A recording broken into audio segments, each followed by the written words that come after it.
Damos paso ahora al panel de discusión, Ética en la era de la inteligencia artificial. Nos acompañan tres voces clave en esta conversación urgente y necesaria. Doctor Boris Pinto, bioeticista de la Universidad del Rosario. Doctora María Basto, directora científica y anestesióloga cardiovascular de la Fundación Cardiovascular de Colombia. Doctor Alejandro Mauro, médico jefe de transformación digital de la Clínica Alemana de Santiago de Chile. Modera el doctor Evaristo Vega, vicepresidente de Salud de la Fundación Cardiovascular de Colombia. Una oportunidad para reflexionar juntos sobre los dilemas éticos que surgen cuando la tecnología avanza más rápido que la regulación. Gracias. Muy buenos días para todos. Antes de iniciar este importante panel, quiero hacer una breve introducción. Con lo que hemos visto en la mañana nos hemos dado cuenta de que estamos viviendo un momento crucial en la historia de la comunicación humana, que la inteligencia artificial dejó de ser una promesa futurista para ser una presencia constante entre nosotros, modificando o alterando o ajustando la forma en que actuamos, la forma en que nos comunicamos, la manera en que trabajamos y sobre todo la manera en que decidimos, en que tomamos decisiones. Hoy nos convoca en este panel el interés de tratar un tema profundo y es la ética en la era de la inteligencia artificial. Para ese propósito, pues tenemos tres panelistas, tres profesionales, expertos, con quienes vamos en este corto tiempo a tratar de hacer un recorrido muy interesante por distintas circunstancias que pueden llegar a entenderse como un impacto frente a la autonomía, frente a la equidad, frente a la justicia distributiva y frente a la responsabilidad que le asiste a quienes crean y utilizan este tipo de tecnologías. Para eso contamos entonces con la presencia del doctor Boris Julián Pinto, la doctora María Constanza Basto y el doctor Alejandro Mauro. Voy a hacer una muy breve presentación de cada uno para ya iniciar definitivamente nuestro panel. El doctor Boris Julián Pinto es médico con maestría en farmacología y doctor en bioética, profesor principal de la Escuela de Medicina de Ciencias de la Salud, Universidad del Rosario, profesor asociado del Departamento de Bioética de la Universidad del Bosque y profesor invitado de la Maestría en Derecho Médico de la Universidad Externado de Colombia. La doctora María Constanza Basto es médica, anestesióloga cardiovascular, pediátrica, magíster en bioética y candidata al magíster en educación en salud, en educación para profesionales de la salud. Actualmente se desempeña como anestesióloga cardiovascular y directora científica de la Fundación Cardiovascular de Colombia. Y el doctor Alejandro Mauro, que muy temprano inició después de la apertura que dio el doctor Castillo, ya lo conocemos, pero pues quiero hacer aquí un breve recuento. Él es médico especializado en informática médica, cuenta con más de 15 años de experiencia promoviendo innovación en salud. Se desempeña como jefe de transformación digital en la Clínica Alemana de Santiago en Chile y ha liderado la implementación de más de 20 algoritmos de inteligencia artificial, situando a la institución a la vanguardia de la medicina digital. Muy bien, la dinámica del panel va a ser fundamentalmente un conversatorio donde nos interesa escuchar la opinión de estas personas expertas frente a situaciones que se van a plantear de manera hipotética, pero que pueden ser o corresponder a situaciones reales. La idea es que sus respuestas sean lo más precisas posibles, digamos, frente a las preguntas que se van a plantear. Vamos a tratar de abordar, en la medida que el tiempo nos lo permita, tres situaciones que pueden configurarse como dilemas éticos. El primer dilema ético tiene que ver con la confiabilidad clínica entre modelos de inteligencia artificial de caja negra y modelos interpretables. La situación es la siguiente. Un hospital de alta complejidad, en su afán de apoyar decisiones clínicas críticas, como el diagnóstico precoz de sepsis, de infarto agudo de miocardio, de enfermedad cerebrovascular, así como la priorización de pacientes en unidad de cuidado intensivo, ha implementado un sistema de inteligencia artificial basándose en dos modelos. Un modelo, como les decía, de caja negra, que tiene una precisión diagnóstica superior con un área bajo la curva de 0.94, pero sus decisiones no pueden ser explicadas e interpretadas ni por los desarrolladores ni por los expertos clínicos que la utilizan. Y el otro es un modelo interpretable cuyo nivel de precisión es inferior, es del 0.87, pero permite que los clínicos y los desarrolladores encuentren explicaciones razonables a las inquietudes que se presentan en torno a él. La primera pregunta que quiero hacerles es la siguiente. En un escenario como este, donde está en juego la vida de los pacientes, ¿es éticamente justificado otorgar preferencia a la utilización clínica del modelo de caja negra debido a su precisión, aunque su falta de comprensión impida que los profesionales de la salud entiendan cómo llegan a esa conclusión y tomen posiciones críticas frente a sus recomendaciones, pudiendo impactar los principios de autonomía y justicia? Quiero darle la palabra al doctor Boris. Gracias, buenas tardes para todos, para todas, buenos días todavía, ¿no? Ya casi es mediodía. Bueno, una primera aclaración, no tengo maestría en farmacología, pero sí enseño en un programa de maestría en farmacología. Muy bien, hay muchas aristas frente a esa pregunta. Una primera consideración sería preguntarnos en qué momento del ciclo del desarrollo del sistema de inteligencia artificial se evaluó esa métrica de rendimiento. Sabemos que estos sistemas tienen un ciclo de diseño, desarrollo, implementación, validación o de evaluación. Si estamos hablando de las primeras fases, pues quisiéramos saber cuál es su rendimiento en el ámbito clínico, qué tipo de validación en el ámbito clínico tienen estos sistemas. Lo segundo, un artículo interesante de London hace un par de años decía, este es un falso dilema, deberíamos tratar de buscar sistemas que tengan la mejor precisión, pero que también sean explicables, sobre los cuales podamos dar razones y dar cuentas. La autonomía médica y el profesionalismo médico descansan sobre la promesa de la confianza, y la confianza necesita rendición de cuentas. En ese sentido, bueno, hay sistemas que los mismos científicos de computación han estado desarrollando y seguirán desarrollando herramientas para tratar de superar esas dificultades de opacidad en estos sistemas. Sistemas como, bueno, sistemas que pueden explicar mejor los científicos de computación, como Lime, como SHAP, como gradientes integrados, son técnicas que se han desarrollado para tratar de brindar mayor explicabilidad a estos sistemas.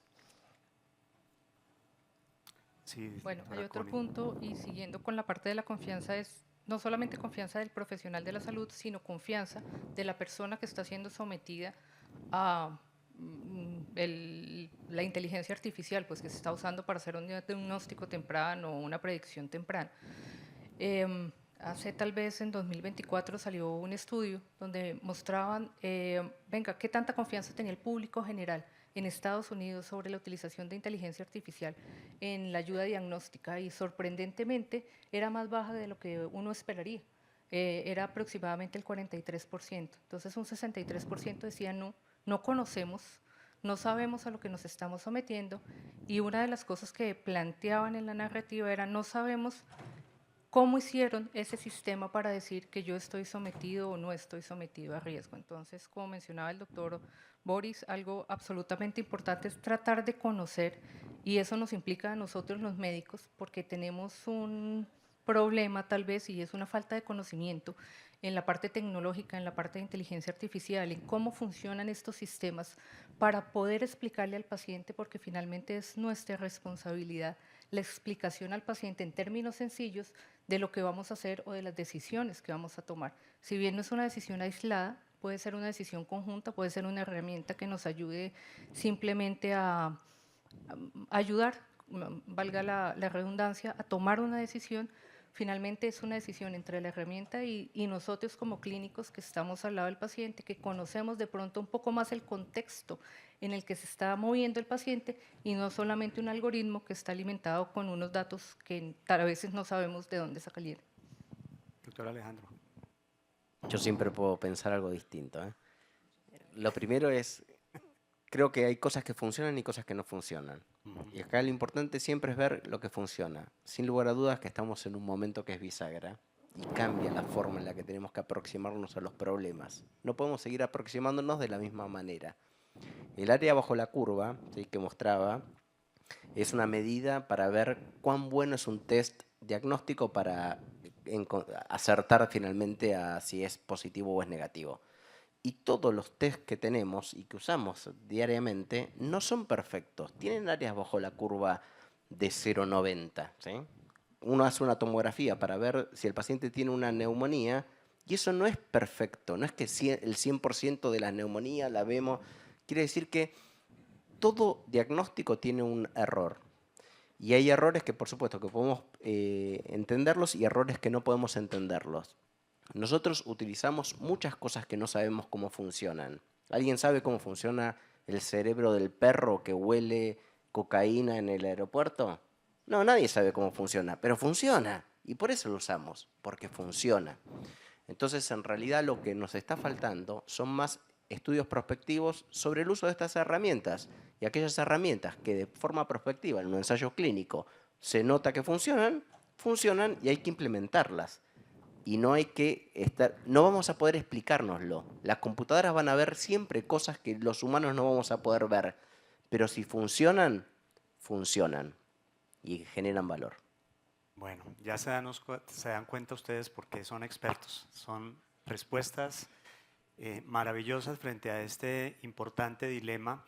Y para complementar esta situación, quisiera saber desde su punto de vista, en caso de que se tome una decisión que genere una consecuencia adversa, un daño en la persona, en el paciente, y esa decisión esté basada en inteligencia artificial, ¿quién responde? ¿Responde el desarrollador? ¿Responde el profesional de la medicina que acogió, adoptó ese tipo de herramienta? ¿Responde la institución prestadora de servicios de salud, el hospital o la institución donde el paciente acudió para recibir estos servicios, o responden todos? Si quieres, Connie, arranca tú, por favor. No hay abogados acá. Mentiras, el doctor Evaristo. El doctor Evaristo puede ser una responsabilidad legal.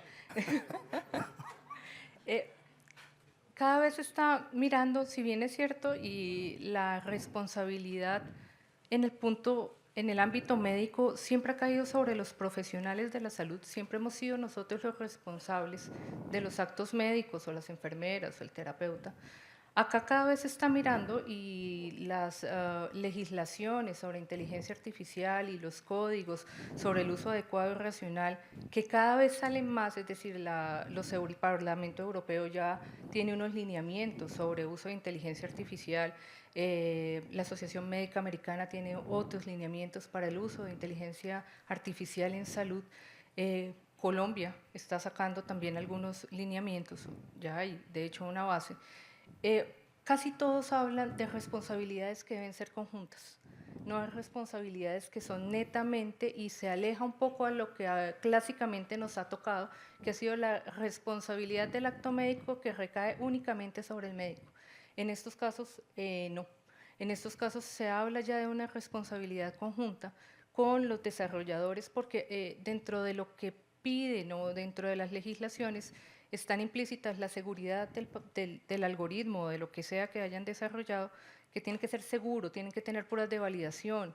Si bien es cierto, claro, que funcione y funcione bien, por eso cada vez hay más y nos servimos más de las herramientas de inteligencia artificial, tienen que estar pensadas, uno, para hacer el bien, y dos, para brindar seguridad. Y como les digo, cada vez se habla más de responsabilidad conjunta con el desarrollador y con la misma institución, si se decide, o si es el mandato que se use algún tipo de herramienta para diagnóstico, para screening o para lo que se necesite. Gracias. Con el doctor Alejandro. Yo estoy de acuerdo que esto de que el médico es el responsable de todo está caduco, ¿sí? Pero está caduco desde hace mucho tiempo. En los hospitales uno es responsable de si el tomógrafo no funcionó y uno tuvo que tomar la decisión con la información que tenía. Siempre hay alguien que es responsable, ¿sí? La responsabilidad es compartida entre todos. Si el hospital toma un algoritmo de inteligencia artificial que no tiene ningún tipo de validez y demás, es responsable, ¿sí? Y si lo entrega a un profesional, digamos, la responsabilidad de esto es compartida. Gran parte de la problemática de la implementación, ¿y por qué vemos poca implementación en los hospitales? Si hoy no estamos todos usando un montón de modelos que agregan un montón de valor, significa que tenemos un problema. Y ese problema lo tenemos que revisar. Y el problema creo que parte de esta pregunta, que es cómo hacemos o decimos que vamos a usar una tecnología que no es perfecta, como todas las tecnologías que tenemos. Ninguna es perfecta. Ni el tomógrafo es perfecto, ni la laparoscopía es perfecta. Ninguna es perfecta. Esta, como se llama, artificial, inteligencia artificial, su nombre es malísimo, ¿sí? Ese nombre hizo que sea difícil de introducir dentro de los hospitales, porque genera miedo, genera esto de, ¿y qué habrá? Es una caja negra, ¿sí? Hay que intentar, digamos, cambiar para mí el switch, entender que hay tecnologías que agregan valor y las tenemos que implementar. Gracias. Doctor Boris. Estoy de acuerdo en que es una responsabilidad compartida, es también un consenso que se viene dando en el mundo. Por supuesto, esto cambia entre países, entre jurisdicciones. En Colombia, por ejemplo, hablamos de la profesión médica como una profesión que genera obligaciones de medios, no de resultados. Es decir, estamos obligados a disponer para nuestros pacientes conocimientos, habilidades, destrezas, tecnología, recursos, pero no siempre podemos garantizar resultados. No obstante, es una discusión que traemos hace años, ciertos campos de la práctica médica cada vez se le exigen más resultados. Cirugía plástica, cosmética, radiología, patología, laboratorio clínico, cuidado postoperatorio. Entonces, hay una primera pregunta ahí, y es en la medida en que la práctica médica y biomédica se acerca a una medicina de precisión basada en biomarcadores, acelerada por inteligencia artificial, esa obligación de medios no estará estrechándose cada vez más hacia una obligación de resultados. Sobre el papel parece que tenemos la discusión clara, pero muchas veces en los litigios no es tan claro. En Colombia hemos tenido discusiones, por ejemplo, sobre si la infección intrahospitalaria es o no un caso fortuito, si era o no imprevisible. Hay un fallo del Tribunal del Consejo de Estado que sugiere que no sería equiparable a un caso fortuito. Eso significaría que habría responsabilidad sobre una infección intrahospitalaria. Eso lo podemos discutir, porque es un franco desconocimiento de la microbiología. Entonces, esa es una consideración. Estoy de acuerdo con el doctor Mauro en que aquí tendríamos que pensar varias cosas. Primero, cuál es el grado de optimización de esa herramienta, de ese sistema, y su grado de incorporación en la práctica médica. Un concepto fundamental aquí es la Lex Artis, las normas de excelencia de la práctica profesional. Si la IA está debidamente incorporada en la Lex Artis y es un sistema optimizado, tendríamos que justificar por qué no se usó. Otra cosa es usar un sistema no optimizado y no incorporado en la práctica clínica. Muy bien. Muy bien, pues vamos a dejar aquí este primer punto para pasar a un siguiente y último ya, porque por cuestiones de tiempo no alcanzamos a tocar otros más que sería muy interesante poder abordar con ustedes. Fíjense que quedan dos conclusiones muy grandes en temas de confiabilidad, de lo que significa la utilización de este tipo de tecnologías y en los temas de responsabilidad. Quiero plantearles ahora una situación diferente que está más enfocada hacia el dilema con relación a la equidad social, basados en la utilización de inteligencia artificial en salud. En Colombia, la situación hipotética es esta. Varias instituciones de salud generan un desarrollo colaborativo para implementar sistemas de inteligencia artificial que permitan mejorar el diagnóstico y evaluar la segmentación de riesgos basándose en datos clínicos históricos. Sin embargo, gran parte de esa información en este trabajo colaborativo proviene de los grandes hospitales que se encuentran ubicados en las ciudades capitales del país, en donde la mayoría de los pacientes que están siendo atendidos en estas instituciones pertenecen al régimen contributivo y comparativamente con otros segmentos de la población tienen mejores niveles de seguimiento clínico. Los registros entonces de las comunidades que pertenecen a sectores rurales, a comunidades indígenas, afrocolombianas o de personas del régimen subsidiado tienen datos faltantes o muchos datos faltantes al compararse con este otro grupo poblacional. Como resultado, estos sistemas de inteligencia artificial tienden a ser efectivos para los grupos que acceden fácilmente a los servicios de salud que mencionamos, pero su exactitud disminuye ostensiblemente para el otro grupo, para personas que pertenecen a los otros grupos poblacionales. Quiero preguntarles cómo se puede proteger el principio de justicia distributiva en un sistema de salud como el colombiano para que las herramientas digitales cierren una brecha en lugar de ampliarla. Si quieres, doctor Alejandro, arranca tú en esta oportunidad, por favor. Bien, yo creo que ahí la inteligencia humana es la que nos aporta, ¿sí? No podemos pensar que una tecnología va a resolver todos los problemas. La inteligencia artificial aportará lo que podrá aportar y la gente que no puede beneficiarse de eso tiene que beneficiarse de otro tipo de ayuda, que es un poco lo que pasa en el ambiente clínico. Si a ustedes hoy les toca un paciente chino que viene a atenderse con ustedes, ustedes van a tener la capacidad de adaptarse a esa situación y verlo distinto.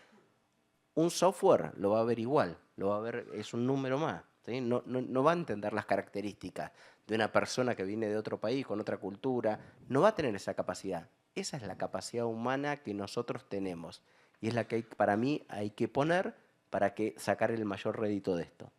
Muchas gracias. Doctora Constanza.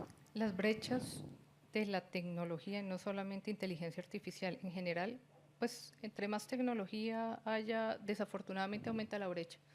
La inequidad, porque lo que usted mencionaba, no todos los grupos están incluidos, por ejemplo, en estos algoritmos. La tecnología, las conexiones, la electricidad, acceso a todo lo que se necesita pues, para poder desarrollar esto. Políticas públicas, creo que sería mi respuesta. Mayor inclusión, gobiernos comprometidos con la inclusión de todos los grupos al acceso a la tecnología, al acceso a la salud, al acceso a las nuevas herramientas en todo sentido. Yo creo que ahí es donde realmente la colaboración y el manejo conjunto entre gobiernos, entre desarrolladores, hospitales, sociedades científicas es donde cobra realmente mayor importancia para no dejar estos grupos minoritarios aislados, sino que también se puedan beneficiar de lo que se necesite. Doctor Boris. Esos son los puntos más interesantes desde la perspectiva ética en el campo de la inteligencia artificial. Estamos de acuerdo en que una nueva tecnología no resuelve problemas endémicos, pero es indudable que podemos pensar en cómo tratar de cerrar a partir de las mismas tecnologías esas brechas de inequidad. Este no es un problema de los sistemas de inteligencia artificial per se, ni tampoco es un problema nuevo. Los sesgos, la subrepresentación de ciertas poblaciones en diseños de investigación y en su implementación clínica. Esto puede tener muchísimos ejemplos en muchos casos. Hace algunos meses hablamos sobre accidente cerebrovascular aquí en la Fundación Cardiovascular. Un estudio de 2022, interesantísimo.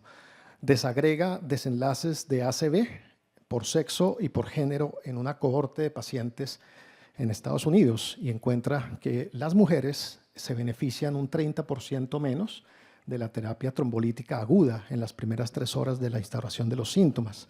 Entre otras razones, bueno, 2 razones. Una asociada al sexo. No hay suficientes estudios en mujeres que caractericen las diferencias metabólicas, endocrinas, inflamatorias, inmunológicas de las mujeres. Hace 2 días veía un estudio donde decían que por mucho tiempo en muchos campos de la medicina no se hicieron investigaciones en mujeres porque los cambios hormonales de las mujeres introducían ruido en la interpretación de los datos. Ruido, noise, es el término que usa el artículo. Pregunta, ¿y eso no se traduce en que no conocemos adecuadamente el metabolismo, la inmunología y las características de las mujeres? Pensemos en la tasa de filtración glomerular, que toda la vida hemos usado en Colombia, en el mundo, en Colombia y en el mundo con calculadoras que usan, por ejemplo, coeficiente de raza.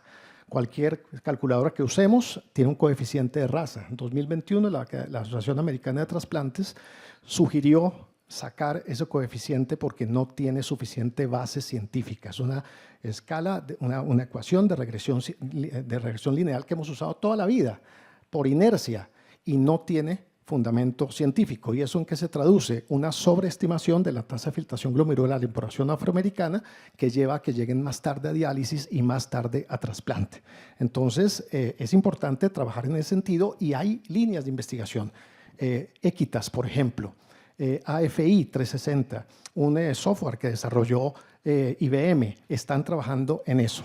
Están trabajando en la identificación de sesgos. Se está hablando de la ética por diseño, ethics by design y equity by design, que en las distintas fases de los desarrollos de estos sistemas de IA haya vectores éticos y de equidad con participación comunitaria para identificar y cerrar esas brechas, por ejemplo, en la forma como se alimentan estos sistemas a partir de bases de datos representativas. Bueno, muchísimas gracias. Por cuestiones de tiempo nos toca dejar acá.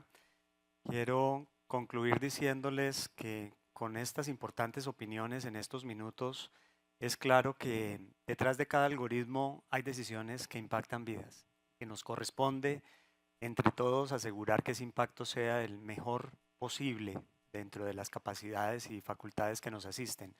Pero también detrás de cada avance tecnológico siempre cabe, como en este momento, una reflexión responsable. Muchas gracias a ustedes por todos sus aportes y estos valiosos comentarios y a todos quienes nos están acompañando aquí hoy en el evento Wells.